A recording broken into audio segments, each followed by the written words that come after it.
என் அன்பு மகனே மகளே, உங்களை ஏமாத்தின நிறைய பேர், உங்களை கெட்டது பண்ற நிறைய பேரு உங்க வாழ்க்கையில வந்து போயிருப்பாங்க.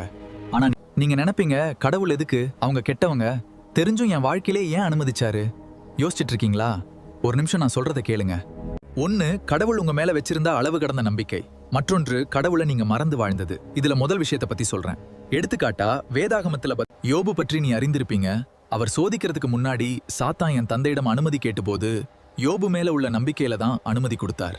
யோபுவும் அந்த சோதனையில் வெற்றி பெற்று என் தந்தையிடம் இரட்டிப்பு ஆசீர்வாதத்தை பெற்றார். அதே போல என்னையும் 40 நாள் நாம் நோன்பு இருக்கும்போது என்ன சாத்தான் சோதிக்க தான் செஞ்சான்.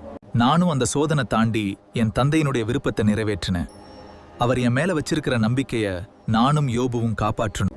அதே போலதான் இன்றைக்கு என்ன நம்பி இருக்கிற ஒவ்வொரு பிள்ளைகளுக்கும் தேவையில்லாத நபர்கள் மூலம் கடவுள் சில சோதனைகளை அனுமதிச்சதுக்கான காரணம், நீங்க அவர் மேல எவ்வளவு நம்பிக்கை வைத்திருக்கிறீர்கள் என்றதுக்காக இல்ல, அவர் உங்க மேல வச்சிருக்கிற அளவு கடந்த நம்பிக்கைக்காக. அது மட்டும் இல்ல, இந்த சோதனை மூலமா நீங்க மேலும் வலுவடைந்து எவ்வித பிரச்சனையும் எதிர்கொள்ள தைரியம் உள்ள பிள்ளைகளா நீங்க மாறுவதற்காகவும் தான் இந்த சோதனை. ஏனெனில் சோதனையை தாங்குகிற மனுஷன் பாக்கியவான். அவன் சோதிக்கப்பட்ட பின் ஜெயித்து நின்றதால் கர்த்தர் அவனை நேசிப்பவர்களுக்கு கொடுக்கும் ஜீவ கிரீடத்தை பெறுவான்.